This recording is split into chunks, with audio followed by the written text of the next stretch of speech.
Now, the thing about how politics can be volatile, you never know when an issue comes up that puts you in a very terrible position.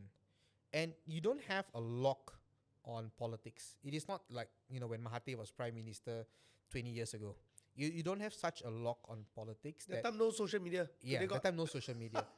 So if the mood is decent, I say go for it. Sacrifice like 1 year of your term, but you get 5 more years. Rather than you push all the way to the end. Like Najib, he pushed all the way to the end in 2018. And in fact, if 3 months earlier, his mood was, everyone predicted he would win, that BN would win in 2018.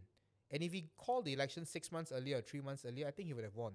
But when he pushed it all the way to the end and when things didn't go his way, he had no choice. It was already at the end. He can't turn back time.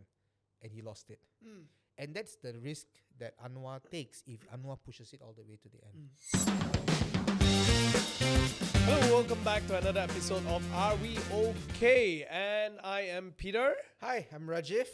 All right, and so here we are to talk about policy in a way that is understandable for the people in the street. All right. So, Rajiv, we have again skipped 1 or 2 weeks. Yes. Sorry, been a busy schedule. I think not easy. Yeah, indeed. But it's okay. When we are back, let's get down into what the issues are this week and let's see what we can do to dissect them. So let's cut the chase and go into a few different topics this week. So we're going to start off by talking about the US and Malaysia deal when Trump visited, revisit all the details and what has happened and so on. Secondly, let us talk about some of the interesting political news then, all the way from polling to some famous people maybe rejoining back politics. Looking forward to it. Now, let's start with the US trade deal. Now, some say that this is good move, some say this is bad move. And even there are people calling for the resignation of our Prime Minister Anwar Ibrahim. So what are your personal thoughts? Let's just start with this question. Are you in favor or not in favor of the trade deal? I don't see a problem with it. I think as opposition, you have to do your job to continuously find something wrong with everything that the government does. So okay lah, Perikatan guys will do what they do. Mahathir will call for Anwar to step down. As Anwar pointed out, how many times you want to call me to step down? Every turn, left, right. As long as Anwar does something, Mahathir will call for him to step down. So these are part and parcel of politics. I think there's also maybe an oversimplification of what is the problem, or to assume that Malaysia has given up its sovereignty. When I read the text, it doesn't sound like Malaysia has given up its sovereignty. But Peter, this is your forte. So what do you think? So I did some study on the whole thing. Actually, right after that, I downloaded the piece of document, read about it. My personal thought is, I think it is a good move. The reason being is, although it is a bit lopsided, so essentially the document, there are a lot of Malaysia giving promises directly first. So for example, we promised a 70 billion investment into the US, and US never promise you. They just say that we will. There's no number, no figure, just like that. Yeah, it's more like you kowtow to me, then I just put the tariff at 19% instead of 200%. That's right. Yeah. Now, what people do not know is this. Actually, US has become Malaysia's biggest trade partner over the last few months. Right. Ever since the trade war, I think we have become quite an important spot. Okay. So actually now they are climbing up to be the number one trade partner of Malaysia, right? So it is actually very important because our two biggest trade partner in the world is actually China and US. Yeah. It's left and right hand. Yes. You can't say I chop one hand and take care of the other hand. You keep both. US has been threatening to slap very, very big tariffs until one move by China that kind of calmed down the flame a bit is when they banned the export of rare earth. Not say ban, but case-to-case basis. Okay. And in other words is, well, if I don't like, I don't export. And because of that, they don't have to report to UN and say that I'm banning, I'm discriminating. No, it's just case-by-case basis. Yeah. So that's when I think US got softened a bit. Trump then now suddenly have to figure out ways to secure the sources of rare earth. So for those of you who do not know what rare earth is being used in all the technology products and especially military products, right? And Malaysia is one of the players. One of the suppliers. Players. And apparently in the US import of rare earth, we are in their top 3 numbers. Yeah, and their number 1 is actually China. We are still far away from China number 1, but it's still top 3. Yeah. We are a significant player in the world. So suddenly Malaysia is holding this group of resources that is very important to the US. That's why, for the first time ever, you are seeing Trump actually coming to Malaysia. And apparently this is the 3rd visit of a sitting US president. Yes. Yeah. So very the often. second time was Obama a few years ago. Obama 10 with years ago. is Najib, it?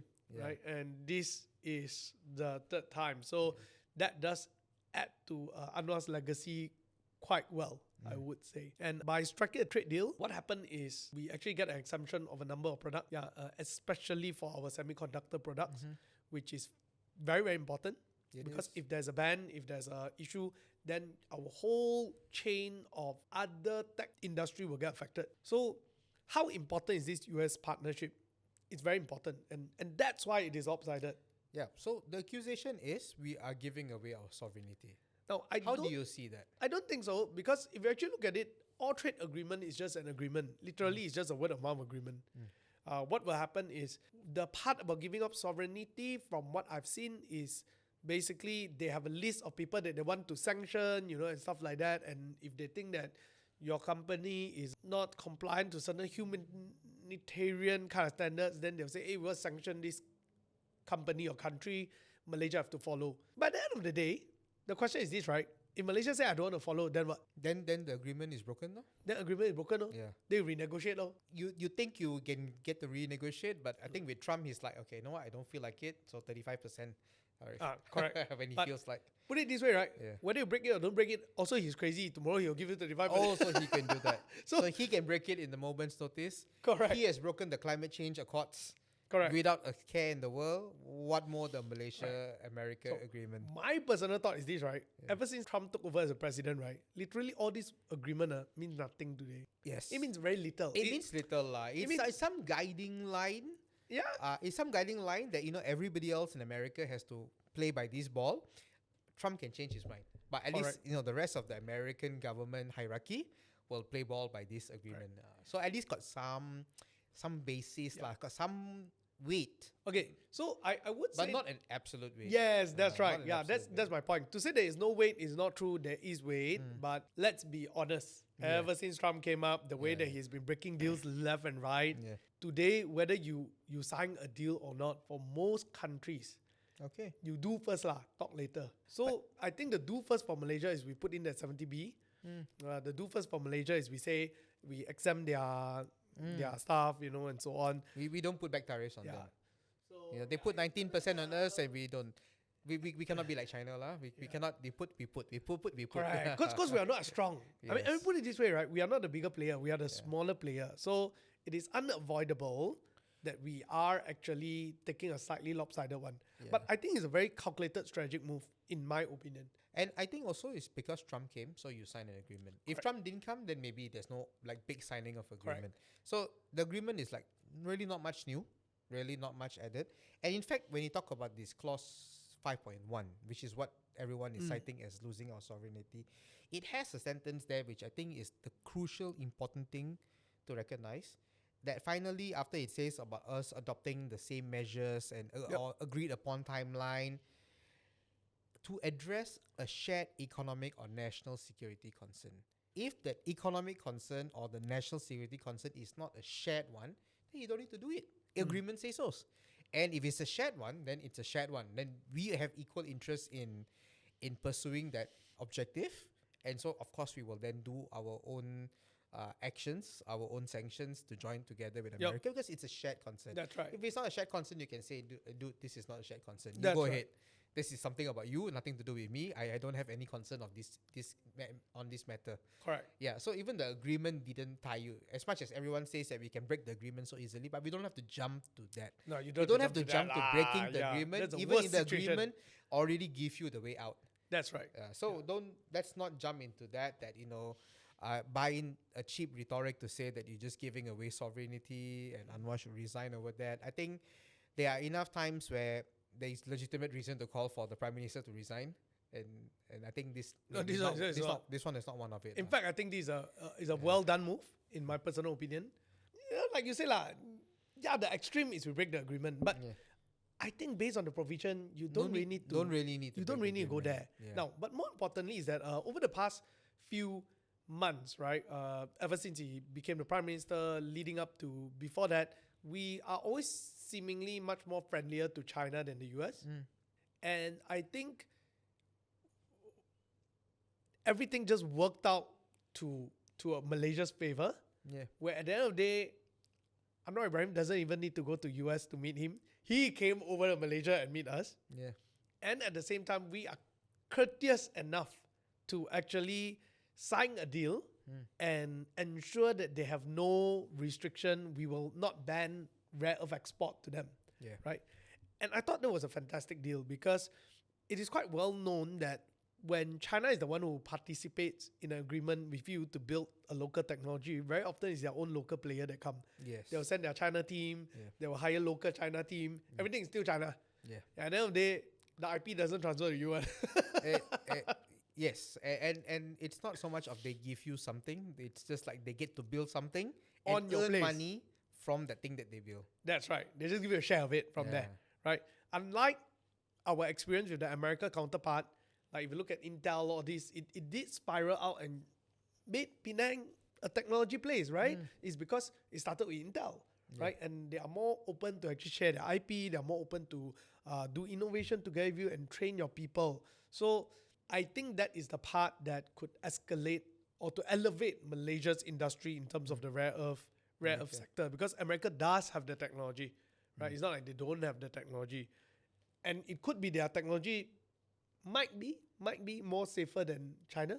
I think if I want to trust about safety standard, I would trust US safety standard more lah.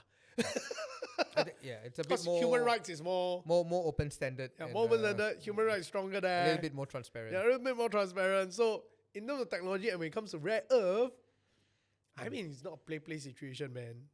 Yeah, people can get sick, real sick, right? And by the time discover, it's a little bit too late.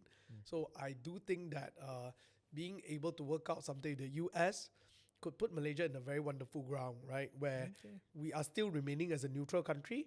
So I see the next phase of development for Malaysia as, in Southeast Asia wise, Singapore will remain as a very strong financial center for the globe. But Malaysia could rise up to be a technology hub.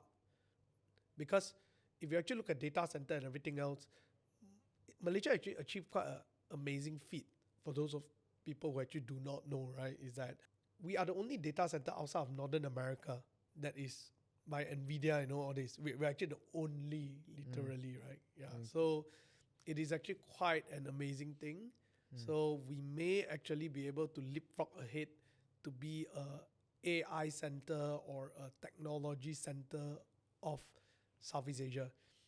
Not because we are superb, but just simply because that 2% fight. So we are put in a good position. So I personally think that agreement is pretty good. Sun shines. Yes. So I personally think that this agreement is pretty good. To say there is a Satan's agreement and so on, I disagree lah. All right. Yeah. Okay. And maybe one day we'll have that accuser here on the show and we'll take this to round 2 with him. That's right. I think one of the things that we are trying to do moving ahead is to not just have the both of us, but having more hosts and having a variety of it. Yeah. So we have extended an invitation to a certain person. Let's see whether he'll be on the show in the next one. We'll keep that as a surprise. All right. Now, for you, do you think that this is a good move by Anwar Ibrahim and his team or not? Yeah, I think it's part of his legacy building to demonstrate that, he's friends with everyone, he's center of the world, get leaders to show him respect. I think that bodes well for him. I think in terms of moving our economy forward, maybe this is not really groundbreaking because everything in the agreement is somewhat already there. So it's good that we keep on the good books of everyone in the world. We're not saying that we need to chase after America alone, but keep in the good books of every player in the world. I think as a small country, relatively small country in the world, you got to be friends with everyone. You got to maintain sufficient friendship with all countries in the world so that you can move forward and not get restricted. I see it's good. I don't see... I have nothing really bad to say about this. Yeah. Right. Fantastic. Let's take a quick break, and later when we come back, we touch on some local politics. All right. Looking forward to that. Right. Welcome back to RBOK. So now we go into politics. So Peter, what is the hottest news for you in the political scene? Definitely the hottest news is sensational enough is the rumors about Khairy Jamaluddin going back into UMNO. But Khairy said he never left UMNO. No, he said, I never left UMNO. UMNO left me. Yes. UMNO kicked me out. They did. And I wonder how many other testing of the waters he did before coming to this point. But what do you think? Do you think he should move back into UMNO, or do you think UMNO should take him back? I mean, if I were to be UMNO, I will take him back. You think about it, the Khairy Jamaluddin that before he left Yeah. is not as powerful as the Khairy Jamaluddin today. You know, Khairy today is very popular. He has gained a lot more grounds. His image is so rooted among the people today. Let me put it this way: he's a combination of what people wanted to achieve with Syed Saddiq and substance and experience, and he has both of that right now, right? I mean, at one point, I was like, Syed Saddiq, wow, very popular, but popular anima, right? No substance. But no substance. That's what a lot of people say, right? Okay, he's still a smart guy, not that he's no substance. Okay. But Khairy has also that experience of executing. And so, even if some people doubt and say that, hey, what makes you think that just because he's popular, he can pull votes? The thing is, before he was popular, he already can pull a lot of votes, you know. The Sungai Buloh vote, Yeah. it was It was really almost close. win. It was a close cut. Yeah. And before he was that famous. So imagine today he's famous. Well, I may disagree with you on that. I think he was always famous. Maybe not in the English-speaking circle so much. Maybe not in this Klang Valley, non-Malay circle. May not be paying much attention to him before this. But I think overall, he's been... I think the famousness is always Yes, famous. he's always the most famous. Yeah. But what I mean by more famous now is that for people who don't even care about politics, he's famous. Okay. Last time, people who don't care about politics, were, oh yeah, Khairy Jamaluddin. At That's least they about know it. his name, eh? Right? Yeah, they know his name. That's about it. But today, you're talking about people who are not interested in politics, also know who is he, what he does. So now the question for Khairy is, what is good enough for you? Do you still want to be Prime Minister like you declared a few years ago? Now, he has made enough moves to prove that it wasn't just talk lah. He challenged Zahid for the presidency. He wants to be Prime Minister. So and he's been minister for quite a bit now. He has done 3 different portfolios. Yeah. Does he want to go back to where he was being a minister, and maybe he will rotate a few more portfolios for the next 10 years, or does he just want to go straight to the next level to be Prime Minister? I think that is the key question when he negotiates with any party now. Because if he wants to come back as Prime Minister, then he must come back as the head of the political party. There's no two ways about it. And I think therein lies the difficulty for Khairy. He cannot come back to UMNO saying, I want to be the head of UMNO. Then UMNO is going to say like, then why bring you back? For you to become my head? I don't think so lah. I think Zahid is quite comfortable where he is. I think Zahid has nothing to gain by Khairy coming in and making his life difficult again, challenging him again. So I think part of politics is like, you may keep options open, you may keep niceties in the public domain. When Zahid says, see how, consider, and all these kind of things, I won't take it that seriously. Because the thing is, I need to think, what is there in it for Zahid? See, if Zahid has gotten the confidence that Khairy has negotiated enough with him, that Khairy is like, you know what, I used to want to challenge you, but that was a previous life. Now, I've decided that, you know what, I think you're doing a damn good job being number 2 to Anwar. I think you should continue that role. I just want to be a cabinet minister. I'll be your lieutenant. I will support you. I'll wait for the next one. I'll wait for you. I'll support you in the UMNO Supreme Council. I'll support you in cabinet. And until you decide to retire, I won't even talk about challenging you. Is Khairy willing to go to that level? Because if Khairy doesn't go to that level, I just don't see Zahid taking him back. Because what's in it for Zahid? Yeah, Zahid has come to a point where he's willing to compromise the top. He's not fighting for Prime Minister. He's quite happy to play number 2 to Anwar. Yeah. He's very happy to play second fiddle to Anwar. And he's sincerely doing it, the way he goes around the country, the way he goes around everywhere with Anwar, the way he whipped the whole BN into shape to follow Anwar and support Anwar. He is quite content being DPM. He is quite content not being Prime Minister, but in order for him to be where he is, he needs to be the head of BN. He needs to be the head of UMNO. And I think he's not going to allow that to shake. So the thing is, where is Zahid going to go from here? Is he going to allow a contender to come back in the fold and kacau him? Same thing goes with Hishamuddin. Some people may say, if Khairy come back, why not Hishamuddin come back? So these are the two threats to Zahid. Yeah. If they don't come back, then the threat to Zahid is not there. Whether UMNO rises, drops, maybe you could say hard to drop further from where it's dropped. 26 seats in parliament from what it used to be, the juggernaut. How much more can they lose, right? Yeah. So maybe they lose a bit more. Maybe they drop to 20 seats in parliament, 18, 19 seats in parliament. Still keeps him in the same position politically where he is today. Unless he drops to 5 seats in parliament, then Anwar can ignore him. Right. So, okay, if he stays at 20 seats in parliament, he is exactly where he is today. If he can raise it up to 30, 32, 35 seats, he puts him in a better bargaining position, but still second fiddle to Anwar. Wherever it is, it looks like at the next election, Zahid is going to be where he's going to be, as long as no one kacau him from within. So, if you are Zahid, why want to allow someone to kacau you from within? So it looks like within UMNO there are actually two factions. One that actually I welcome him back, because currently it's a very mixed signal sent out, right? I think there is no two faction. I think it's just Khairy supporters that remain in UMNO. Yeah. But these are not like faction. Okay, lah. not These faction, are faction. These are people on the ground. Okay, so maybe I use the faction word too strongly. Too strongly. Yeah. But rather, there's two opinions where one, it'll be good that he comes back, and another group is like, you come back or not, I don't really care. I think, you see, the problem is the opinion of like, it'll be good if he comes back is unfortunately true. I think it's good for UMNO if he comes back. But who cares that it's good for UMNO?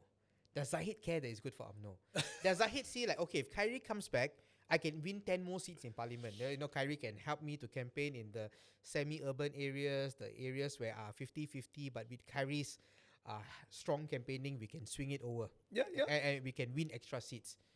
Does Zahid think like that? Or does Zahid think that this fellow come back, he's just going to keep chochok me every day until he can take over my place? So now it's a dilemma, right? It's a dilemma. Is it for the good of the party or for the good of me, right? In politics, you cannot run away from it's the good of him. The president is thinking of the good of his life. He is not thinking so much of the good of the party because, like I said, it's not like it changes his fate much. If Khairy comes back and help to win 10 more seats, so UMNO goes from 26 to 35 seats, doesn't change anything in the equation. It doesn't. Khairy coming back, helping Zahid, does not bring UMNO back to its glory days. Does not bring UMNO back to 85 seats. And then, UMNO can become the prime minister. In order for that to happen, Khairy must pledge absolute loyalty to Zahid. In order for him to have that credibility to go around and campaign so strongly. So, is that really going to happen? Is Khairy going to destroy his brand image by pledging his, full support for Zahid, the person? If he does, he has left too much footage on YouTube for people to cut and paste and poke fun at him for his U-turn because he has criticized Zahid like nobody's business over the last 2 years. That's right. So I see no upside for Zahid to entertain this unless Khairy has pledged to be loyal. Right. Which is not impossible, but I think that pledge to be loyal would be kept quiet because you need to save each other's face. So okay lah. Zahid may not demand Khairy go on the stage and declare his love for Zahid, but also they have an understanding, an agreement that you do not attack me anymore, you do not challenge me anymore. So unless Khairy makes such an agreement to Zahid, I don't see Zahid letting him in. Yeah. So having said that, right, what are the odds at the end of the day? For Khairy to get back into UMNO, I would say high or low? I would say very high if he's willing to eat the humble pie and tell Zahid, bro, no more challenge you. I rather be in the cabinet. I rather be vice president of UMNO. I rather be number 3, number 4 in UMNO and support you rather than be outside.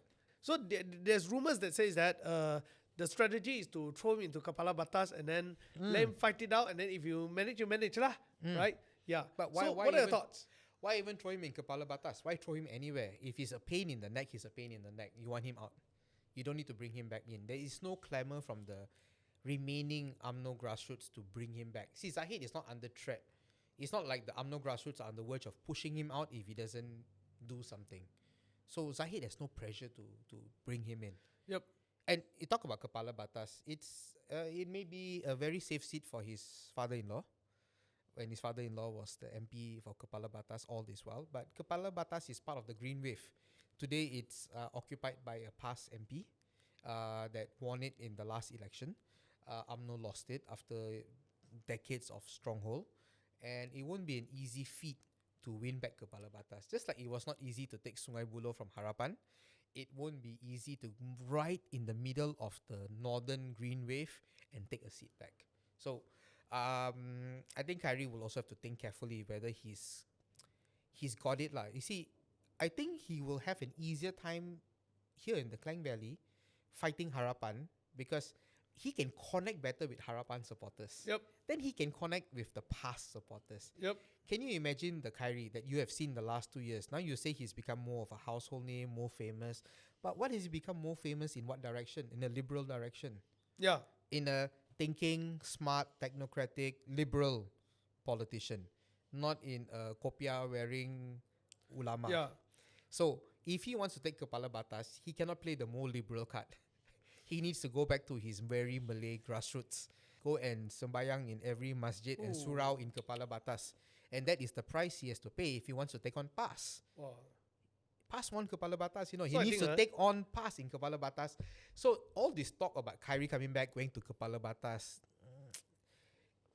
I would say if Khairy is holding true to whatever he has said in the last 2 years, then no deal lah. Don't come back lah. Because you're not willing to play second fiddle to Zahid, you're not willing to take on the Kopiah and become the ultra-Muslim Malay politician, better you don't come back. Better you keep your image and wait for the next season lah. Yeah. I think he got more narrative power that way. Yeah. But if he comes back, I think not that difficult for him to get a seat in cabinet. Oh, yeah. Not that difficult, but it's at that personal cost lah. You need to die to yourself. Yeah. But I have to say one thing. So I had a chance interaction with him, right? Okay. And I do have to say that he is one of the hardworking ones, and very smart, very intelligent guy. And so he was telling me about during COVID time how he took a course on behavioral psychology to ensure that as they design the system for people to take their jabs, Yeah. It works, right? It's much more effective. And I thought, wow, that's a minister who's willing to work hard, right? I have to say, again, he's not the only minister that works hard, but at least he is a minister that works hard. Yeah, right? he is. I think I would give him that credit. Talking to him also reminds me of Ken Ming. Good politician, but Not playing the big picture big enough. not politic enough. So I cannot forget that interview that he had with Abang Joe, where Abang Joe kept hinting that, look, all you needed to do is just keep quiet, stay on for another 20 years. One day, the chance will come to you. Yeah. And Abang Joe keeps saying that, I still remember. Yeah. And he was challenging the concept. Yeah. Abang Joe keep reminding him that, look, all you need to do is just stay quiet. So I think he's quite a rebel. It's what Just like Ken Ming. Yeah. It's going to be difficult. It's just what Abang Joe did himself. He waited in the Sarawak cabinet for decades before his turn came. Yes. And I think it's your personality, which gels better with your personality. Yeah. So okay, smart. Does that matter to Zahid? I don't think so. Yeah. Win the votes, sway the public, get an extra 5-10 seats. Does it matter to Zahid? I don't think so. And I think the biggest drawback also for Khairy is that he doesn't have a second option. Now, if he has multiple options, multiple cards to play, then he has a bargaining position. That's what he said. He said I have multiple cards. What is the second card? Let's try to look So at actually, it. I want to ask you, do you think the PKR will invite him? What for? To what end? You see, Anwar is already the Prime Minister. PKR has 30 plus seats in Parliament and Anwar is already the Prime Minister. PKR's got partnership with DAP with 40 seats. DAP is not going anywhere. So Maybe PKR, he should join the DAP. But I could. think that will be another whole big problem. Okay, I want to ask you, Yes. what are your thoughts if KJ joined DAP? join lah. But the problem is you need to wade through the fire lah, because the stigma from the Malay base is very strong.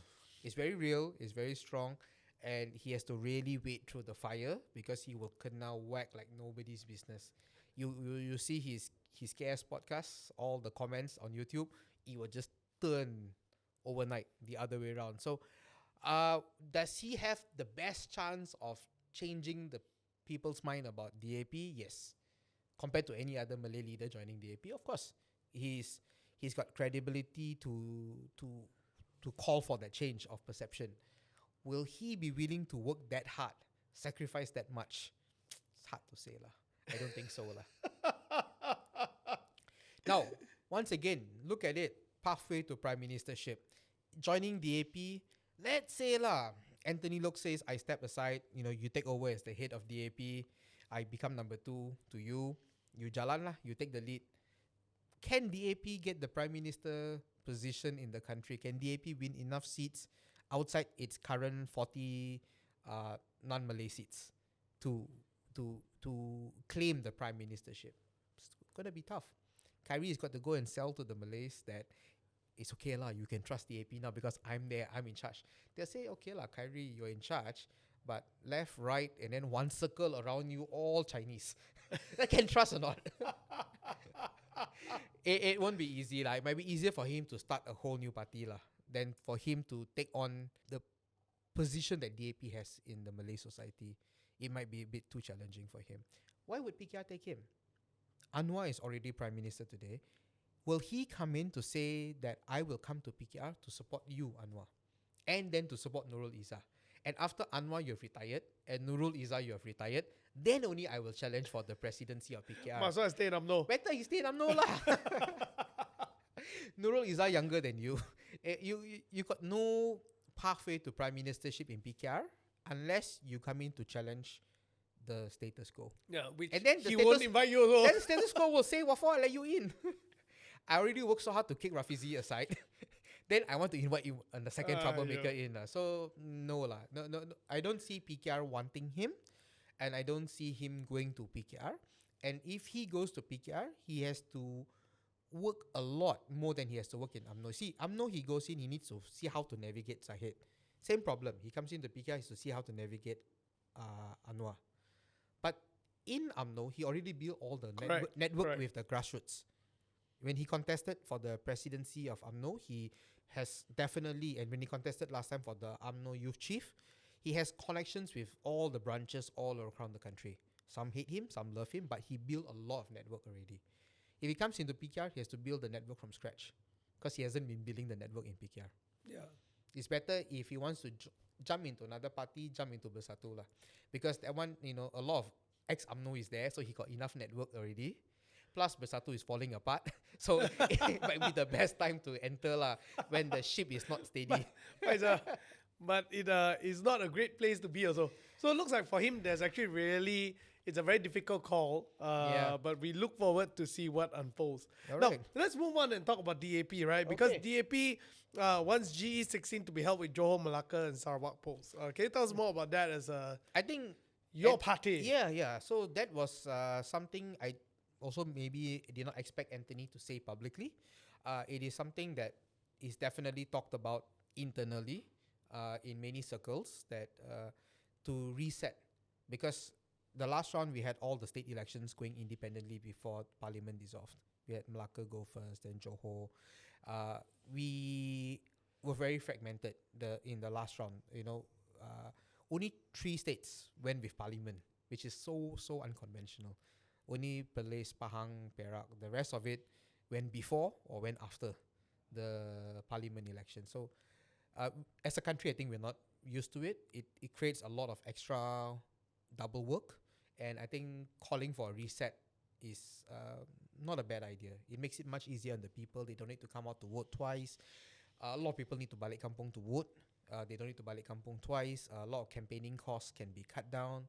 And you know what? I think people care about politics, but maybe it's going to be so tiring if you're going to have election every 3 months. If every state dissolves at different times, it's a forever election cycle.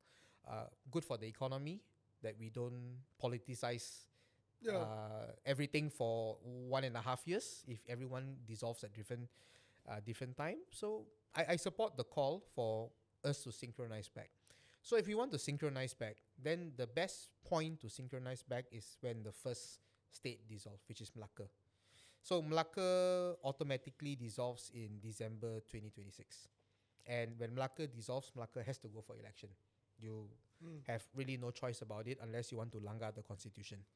So Melaka will automatically dissolve in December 2026, and I think it is the best move for everything else to dissolve in that time when Melaka dissolves, and we all go for election together. There'll be G16 straight away. Correct, G16 At and 226, all. which is next year. Yeah. So the thing is, it's good that Anthony, I support him making the call. I think it maybe there is conflicting voices among the top leaders across different parties.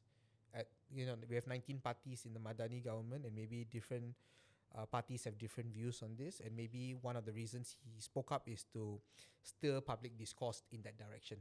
I think maybe half would have automatically supported him anyway, because really not many people want to do triple, quadruple work. But I think there could be a few that were a bit skeptical or want to drag parliament elections as long as possible. So I think that's why he made the call. And also to prepare the ground for the fact that we are going to end this term of government in 1 year's time. Okay, so what are odds that Prime Minister Anwar Ibrahim will go along with that? Because, what are odds for him to go along with that? Because it seems like it is too fast. If Anwar goes along with this, it means it cuts short 1 year of his prime Correct. ministership. Is it worth it? I think if Anwar can win the second term, it's worth it. Now, the thing about how politics can be volatile, you never know when an issue comes up that puts you in a very terrible position. And you don't have a lock on politics. It is not like, when Mahathir was prime minister 20 years ago. You don't have such a lock on politics. That time no social media. Yeah, that time no social media. So if the mood is decent, I say go for it. Sacrifice like 1 year of your term, but you get 5 more years. Rather than you push all the way to the end. Like Najib, he pushed all the way to the end in 2018.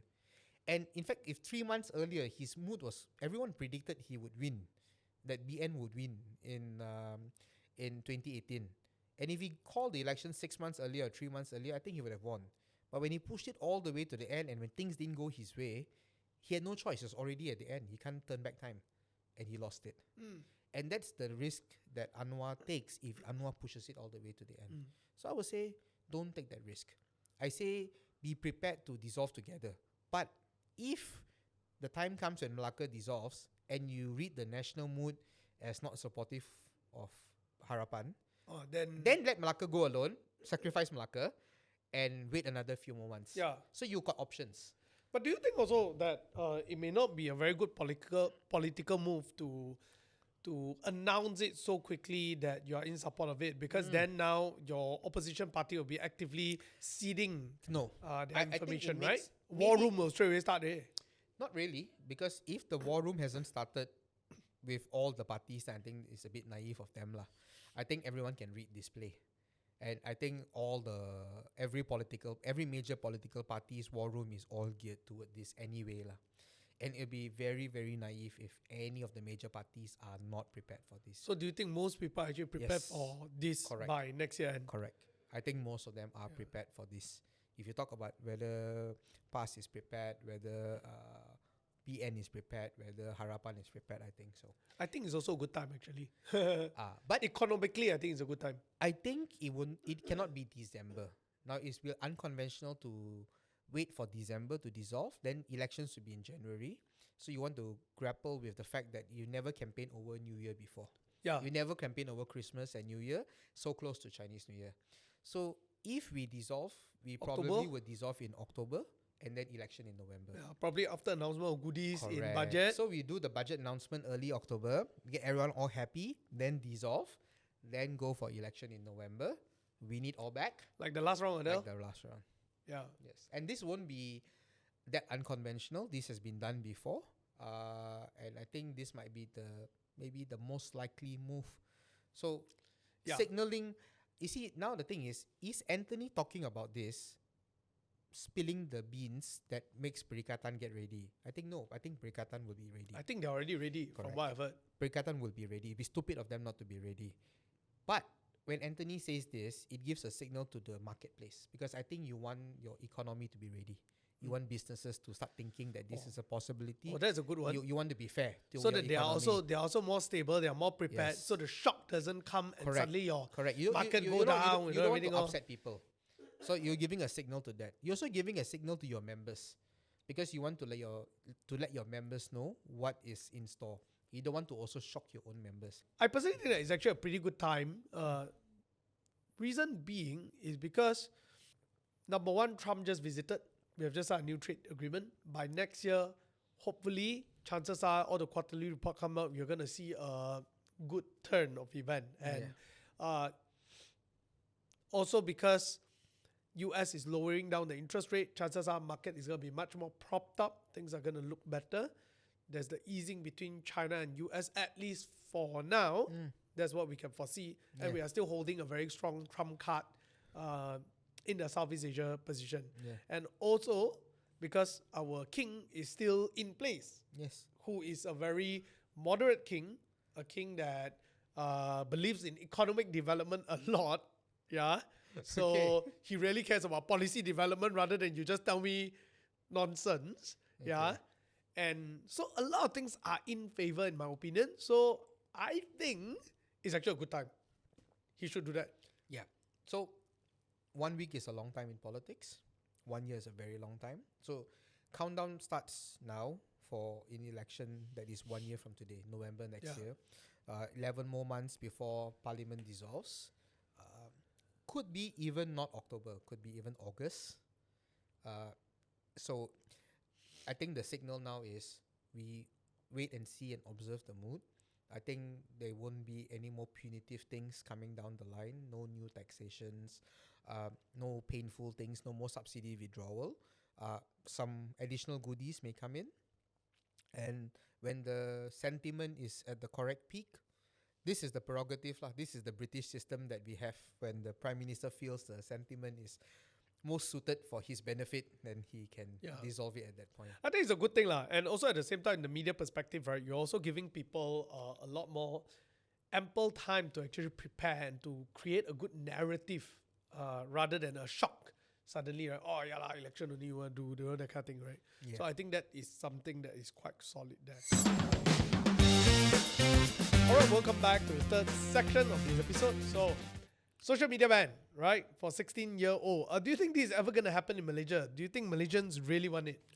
Well, I think what has happened in our schools lately has really caused for concern. And I think a lot of parents, all parents maybe, are very worried. And I think there is definitely the leeway for policy change to do something about it, because we cannot just keep on without any change. Are we going to be seeing continued bullying, violence and whatnot in schools? So I'm not sure if the social media ban is the answer to it, but for sure the government has to do something. What do you think, Peter? I think to call for social media ban alone, it is quite easy way out kind of thing. Because the truth is, it's a mixture of problem, right? I mean, we're also talking about Roblox. You're talking about this. Roblox is not social media. Roblox is actually a game. Then there's also other form of game like Minecraft and so on. But then Anwar goes to the next level. So Fahmi was social media ban. Anwar was like smartphone ban. That addresses like everything else. I would say, if you want to talk about smartphone ban, that could address everything else. But then you also have another problem, right?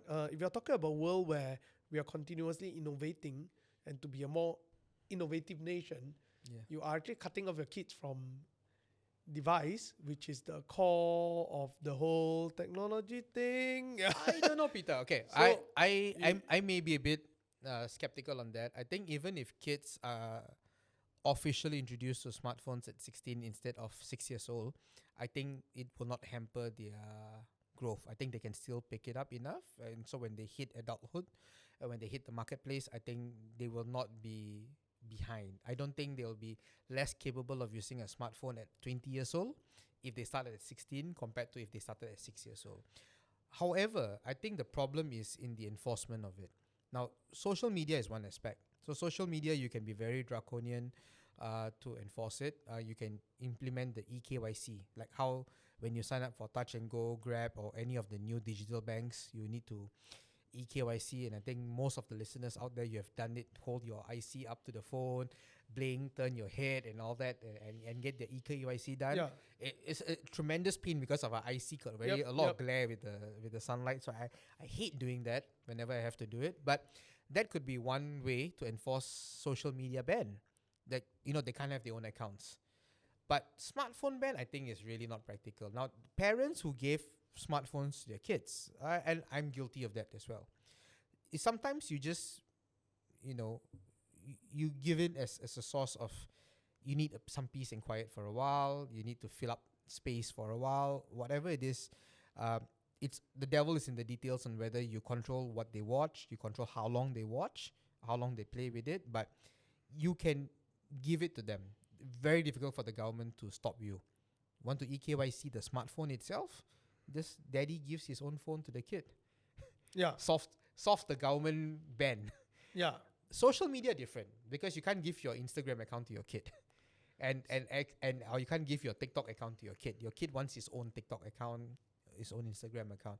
So social media ban is far more doable, and where kids cannot get onto social media.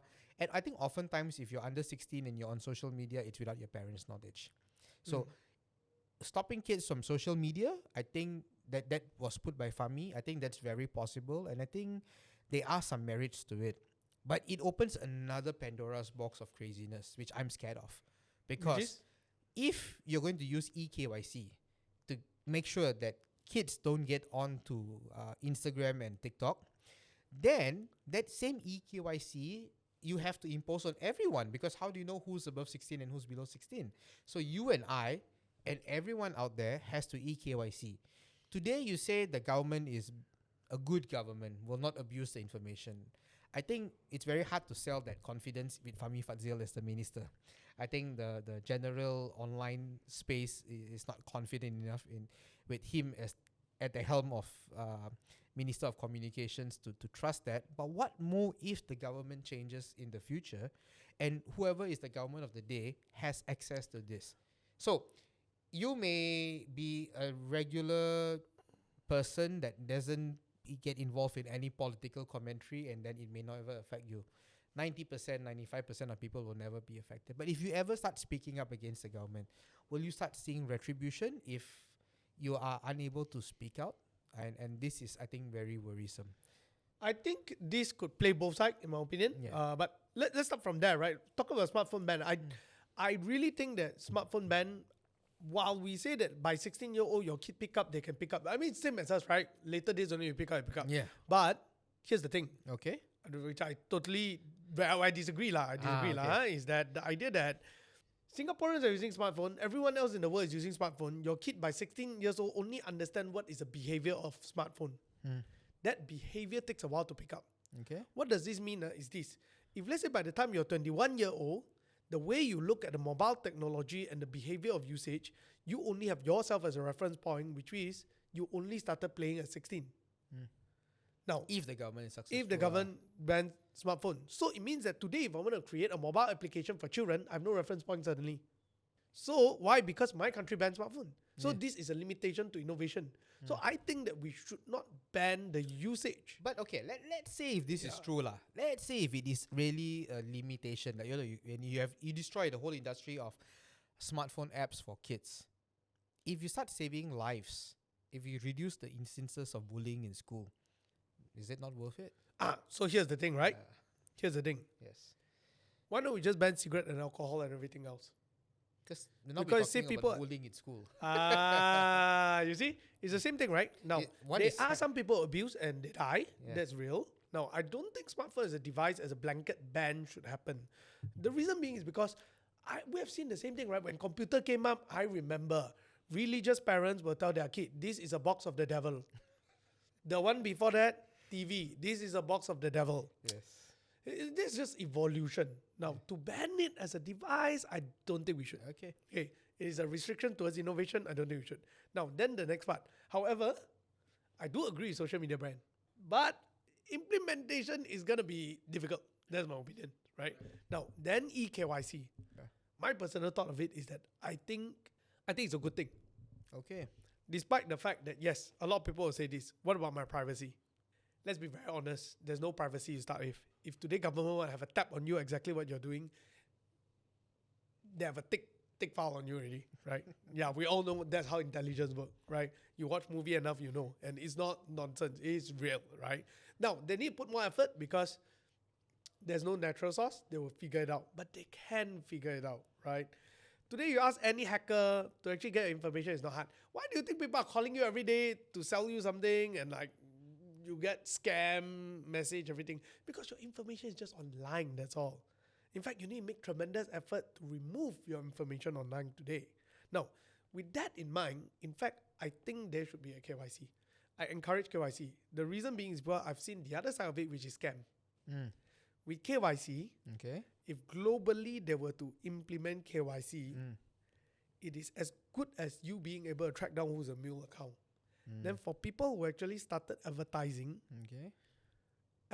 for scam and everything all, you can immediately know that person is responsible. So you are not just talking about controlling kids, but you are also Controlling scams. which is a very, very, very big issue. Now, that is a price I'm willing to pay. Okay, so listeners, there you have it, the great debate of privacy versus the benefit outcome. I think let's break this down. Okay, so we've got two levels. Okay, one you got a social media ban, all right, and one you got a smartphone ban. So let's not muddle the waters. I think we both agree that smartphone ban shouldn't happen, right? I think smartphone ban is a pointless policy because if you want to control smartphone usage among kids, it's about educating and convincing the parents. Now you ban smartphone with kids, all right, I go home but also, the I let my parents kids are use not convinced. The parents are overworked. You got mother and father working 12 hours a day, exhausted. When they come home at night, they have dinner. They just want some peace and quiet. They just chuck the device in front of their kids. If the parents are not convinced, no amount of government ban is going to help it because the parents will say, here, take my phone, That's right. watch YouTube, and don't disturb me for a while. So I think that one we can remove. So I think because it's not going to happen. It's not going to be effective. Even if the government tries to do it, it's not going to be effective. Yeah. So And eKYC. it is going to be very hard to enforce. So smartphone ban, I think not a good policy. Put it aside. Let's look at the social media ban and the eKYC to control social media. So that comes the question of the harm. So what are the harms? What we are seeing happening with the kids' behavior these days versus the benefits, tackling scams, improving safety of students, mental health of students.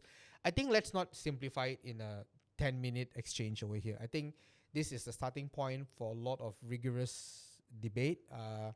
We want some evidence-based outcomes when we talk about policy. So let's have people look into sample sizes of what happens when you actually take out what's the your smartphones. personal opinion? Do you think that there's more harm than good or I more think- good than harm, right? I think eKYC ends privacy online. But ending privacy online is also the beginning to the threat of draconian government. Now, now the reason why Agreed. the government cannot be draconian, it's hard for the government to rig elections, it's hard for the government to be draconian, is because the age of social media came. That opened it up. And then today, maybe no government is trying to pull a fast one on you because it's so hard. But if you start putting back the eKYC, putting the genie back in the bottle when it comes to social media, you are risking that. You are risking that. And that may not happen this year. That may not happen in the next 5 years. But that could mean that somebody down the line, desperate to hold on to power, may start resorting to draconian measures. Fair. And so I think for the sake of keeping society free, it is a very big price to pay. Now, I want to tackle scams too. Yeah. I want to tackle scams too. But at the price of democratic liberty, I'm not so sure. Now, I want to tackle scams too. The thing is, even if you do eKYC for Malaysian users, so if you want to sign in to Facebook in Malaysia, you need to have the eKYC. But once you sign into Facebook, you can freely interact with someone who signed into Facebook in Cambodia. Because there is no way that we're going to break this international connection. So now, all the scammers are going to sign into Facebook in Cambodia, in Myanmar, in Thailand, and not sign into Facebook in Malaysia to scam you. Okay, wait. This is not debate. It's a podcast, bro. So, Yes. Okay, now my opinion is, I agree, but I think that number one, it's very hard to implement, like we say. Indeed. Okay, actually, the truth is, two are non-perfect law. Yeah. Now, you're right. So the other part that I want to say is also this. Okay. This will also only be effective if the whole world you need to ensure that Meta say, I am willing, because it's not just about you want eKYC, Meta must agree. Oh, I think they will agree because if the Malaysian government enforces, Okay there's lah, that depends. a good chance they'll agree. I'm not really sure lah. But if they agree, that's one thing. Yeah. Then it should be also globally be made that way. I think globally Right? it's not going to happen. Now, if it's not going to happen, then we have another issue there. Then you can say that, okay, we don't want that. Yeah. Then how do we catch all these kind of social media crimes, which is getting worse and worse and worse and worse? Yeah. Yes, you may have all the democracy in the world, but you may end up having no people to govern. Then what's the point of democracy, right? I mean, you can have all the democracy in the world. Some people say that Singapore is not that democratic, but look at their lifestyle. So that is another one thing to talk about. So my point is this, right? Actually, at the end of the day, I don't think there is actually a good way to implement this whole thing. Yeah. There's really no good way, It's So- it's either way it can be abused, I think the answer is not in the left or right to say to go full eKYC or no eKYC. I think the answer is a very surgical policy implementation to find that fine-tuned thing. It's not going to be so easy to decide. But yes, I think today we stimulate thought. Yeah. Like, there are problems we want to solve, but it is not so easy to solve that. So for those who are calling on the government to, just do it. What are you waiting for? How many more kids you want to die?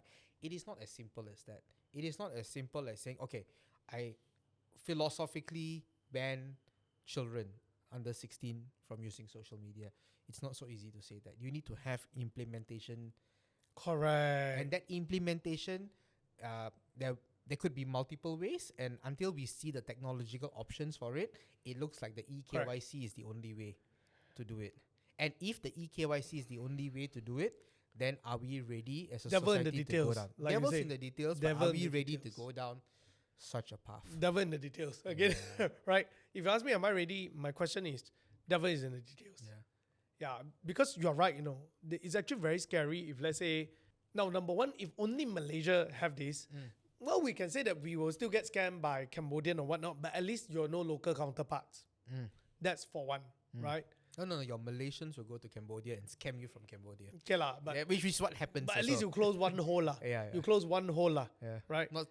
Yeah. You make it a bit harder lah. You make it a little bit harder, right? That's pretty much about it. Yeah. But the other thing is that devil is in the details, right? How are you going to make sure that you implement it in such a way? Because I'm not surprised our parents will open an account for their children. This one, when it comes to smartphone, I think yes, parents will Even open their social accounts. media, I think it will. Do you think many parents will actually open Oh. a social media account for their kids? Do you know how many parents are making money off their children beyond social media? True, but those are children content on social media, but the parents still may have some control over their account because they opened the account. How we know? Just like we say smartphone ban, you go home, you give your kid. Yeah. It's the same thing. So it's a behavioral control thing, which I don't see how government is going to control this. There is one way, lor. One eKYC, one account. That's it. So can you imagine? You one IC number can only open one Facebook account. There you go, problem. You know why? Why? So many people do business. And every Yeah. business is social media. Yeah. I alone, I got few already, right? Yeah. So my point I want to bring out about this whole thing, right? Like I was looking at Australia, how they actually did it, right? Until today, haven't implemented yet. Yeah. And now nearer to the date, right, there are more and more people who speak up that you should allow kids to use social media. Because social media companies also lobby against it. Yes. So Of course they would. my point is this, right? That I don't think there is actually a good solution. There What isn't. is more important, right? I think what is more important is instead of just looking at social media ban or smartphone ban, they should actually now have a proper independent body to actually really think about solution. To not just simply call for it, but rather, hey, let's set up a proper committee. Let's think about how do we deal with this. Because if you want to look at the whole overall issue, actually it's not just the stabbing issue. Stabbing issue just simply bring up the things that are happening today. Think about it. There's also an issue about how OnlyFans made pornography a very normal thing. Why do you think today when we see a lot of pedophilia rings that are being caught, you're looking at people who are teenagers themselves being a culprit to sell. You are talking about teenagers themselves selling their own picture. They're not just prostituting other people, or prostituting themselves, because the message is already so clear that it is okay. So you're looking at a whole big hole that is just surfacing as a part of those incel culture, stabbing people, bullying. Actually, it's a whole big social media black hole. Right? And why do I know it? It's because I'm in the social media business. Yeah, you are. But I'm seeing a whole big hole in social media today that's very, very hard to fix. Okay. I can't even imagine any policy that can fix it. But I think we need to start. Yeah. Okay. So we don't have an independent body we to don't investigate. we may not have an answer today, but if we don't start debating, then we will never get anywhere. Yeah. But okay, we start debating. We started in today's show, but we hope that the debate keeps going, and I hope the debate picks up different levels of depth. I think there should be some sort of an independent body to actually study how to actually work out on this. Let's go with the one body that we do have now, MCMC. So we have a whole bunch of board members on MCMC. Let's have their opinion on this, because it's one thing when they talk in their meeting what they have to say, but it'd be good if this all the board members on MCMC also give their public opinion publicly, so we know what MCMC is thinking about this as they explore the various options of regulating it, because ultimately these are the guys who make the rules. Yeah. So you have no idea, right, who sits on the board of MCMC? No, man, I know that they have a new social media thing that they have a few people there. Something. No idea how many board members also, right? Yeah, no idea. No Yeah. idea. I'm not sure how clear are they with maybe we should flash it social on media the stuff screen. also. These are all the people who make rules governing the social media usage in the country, and I think it's time we hear from them. Yeah. Everyone, put up a 5-minute opinion piece. Talk to the camera for 5 minutes what you really think, so that we know what our regulators are thinking. And that should be a very necessary step in our debate moving forward. Yeah. Okay, good. That's all. All right. So see you next week. See you next week. All right, people. Have a good week ahead.